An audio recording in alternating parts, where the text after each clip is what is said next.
सजा का हकदार। लेखिका सुबना बी। लड़कियों की भावनाओं से खेलने वाले प्लेबॉय प्रणय को जब ईशा से सच्चा प्यार हुआ तो वह उसे नहीं मिली। कहानी में आगे बढ़े इससे पहले अगर आप चैनल पर नए हैं तो प्लीज ढेर सारी कहानियों को सुनने के लिए चैनल को सब्सक्राइब जरूर कर लीजिएगा। चलिए बढ़ते हैं वीडियो में आगे और सुनते हैं आज की कहानी। Disposable love.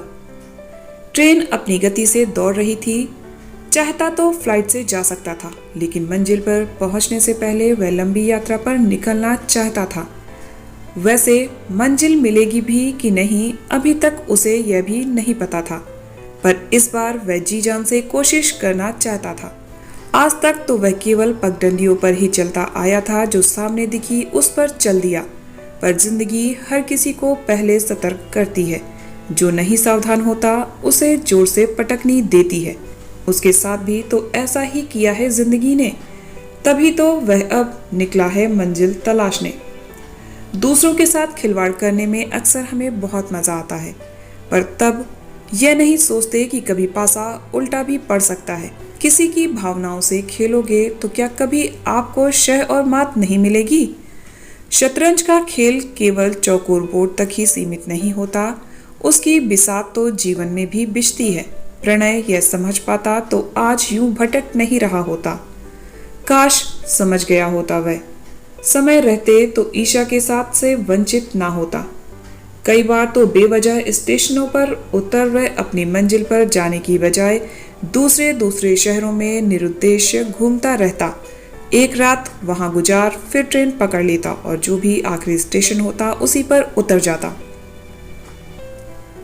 कभी कभी भटकना जरूरी होता है, खुद का आत्ममंथन करने के लिए।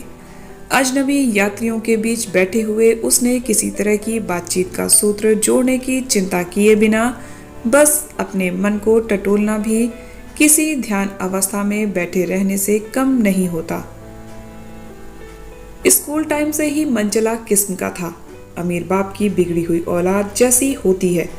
स्मार्ट, लंबा कद, बेशुमार दौलत होने के बावजूद महंगी चीजें खरीदने में यकीन नहीं रखता था। उसका मानना था कि एक बार इस्तेमाल करने के बाद चीजों को फेंक देना चाहिए। लेकिन पढ़ने में अच्छा था, फुटबॉल चैंपियन था और लड़कियों को आकर्षित करने के गुण भी थे। वह कोई कोशिश ना भी करे तब भी लड़कियां उसकी तरफ खिंची चली आती। कॉलेज तक आते आते वह प्लेबॉय के नाम से मशहूर हो गया। लड़कियां उसके प्यार में पड़ती, वह उनके साथ वक्त गुजारने के लिए तैयार होती तो वह उन्हें अपने फार्म हाउस में ले जाता। उसके बाद लड़कियां शादी करने को कहती तो वह कहता, तुम्हारी जैसी लड़कियां शादी मटेरियल नहीं होती, सिर्फ टाइम पास करने के लिए होती हैं। दोस्त समझाते तो बहुत ही मासूमियत से कहता, क्या करूं अगर ये तितलियां खुद ही मेरी गोद में आकर बैठना चाहती हैं। दिल नहीं तोड़ सकता मैं इनका, लेकिन सबको तो अपनी जिंदगी में शामिल नहीं कर सकता। वैसे भी डिस्पोजेबल चीजों का जमाना है। फिर उसकी मुलाकात हुई ईशा से। उसके पापा का भी बिजनेस था, इसलिए प्रणय के पापा उन्हें जानते थे। पार्टी में उस पर नजर गई तो उसके चेहरे से झलकने वाली नफासत और मासूम सुंदरता से प्रभावित हो गया। पहली बार किसी लड़की को देख उसके मन में इंद्रधनुष के रंग छिटके थे। कुछ अलग थी वह। अब तक जो लड़कियां उसके जीवन में मंडराती रहती थी उनसे अलग। उसके जैसा यूज एंड थ्रो के सिद्धांत पर चलने वाले मनचले के भीतर भी उस पल वायलिन की धुन उतर गई थी। उसे लगा कि यही है वह जुगनू जिसके साथ वह घनी अंधेरी में बेखौफ चल सकता है। न जाने कैसी कशिश थी उसमें कि ईशा को पाने की चाह उसके अंदर चहलकदमी करने लगी। यह शायद एक जिद सवार हो गई थी उसे पाने की। तब नहीं समझ पाया था कि वह उसे संपूर्ण रूप से अपने जीवन में पाना चाहता है या डिस्पोजेबल की तरह। वह कुछ सोचना नहीं चाहता था, बस उसे पाना चाहता था। उसे यकीन था कि उसका करिश्माई व्यक्तित्व ईशा को उसकी ओर खींच ही लेगा। काफी देर तक वह उसके आसपास यह सोचकर घूमता रहा कि शायद वही आगे बढ़कर उससे बात करे, लेकिन ईशा ने कोई ध्यान नहीं दिया। तो खुद ही जाकर उसने अपना परिचय दिया। Hello, I am Pranay, Sanjeev Luthra मेरे पापा हैं। Nice to meet you mister Luthra. वह हल्के से मुस्कुराई। बिना कोई खास दिलचस्पी दिखाए वह एक्सक्यूज मी कहकर अपने दोस्तों के साथ डांस करने लगी। उसकी आवाज, बात कहने का अंदाज ऐसा था कि प्रणय को लगा मानो वह कोई गजल हो। उसके शब्दों में भावों के मोती जुड़े हुए थे। प्रणय को खुद पर आश्चर्य हो रहा था कि उसके जैसा प्लेबॉय शायर कैसे बन रहा है, लेकिन ईशा का नजरअंदाज करना चुप गया था उसे। आज तक किसी भी लड़की ने उसे इग्नोर करने की हिम्मत नहीं की थी। उसके पौरुष पर जैसे किसी ने वार कर दिया था। उसके बाद वह हर जगह ईशा का पीछा करने लगा, लेकिन ईशा को लगता जैसे वह मुलाकात कोई संयोग है। अचानक कभी बाजार में टकरा जाता तो कभी उसके कॉलेज के बाहर प्रणय की कार खराब हो जाती। फिर धीरे धीरे ईशा को उसने यकीन दिला दिया कि वह उसके इश्क में दीवाना हो गया है।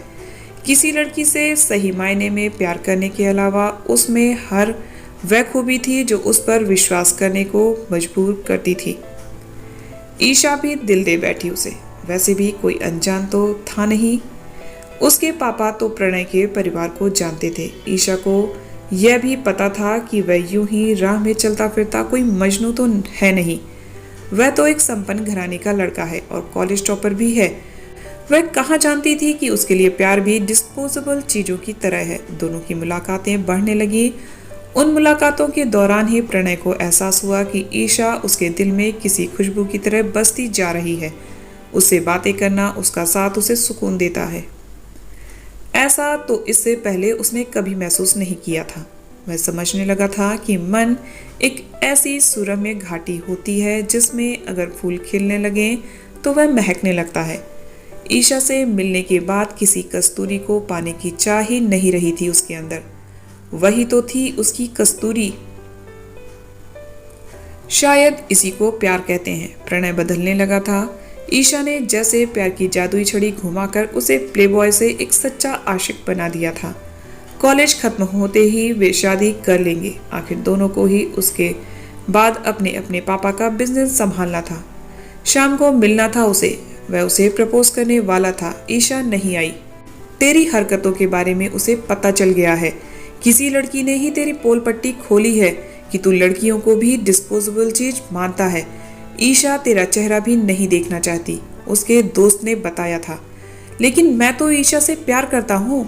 जो गलतियां मैंने की वे उससे मिलने के बाद ही मैंने पीछे छोड़ दी थी।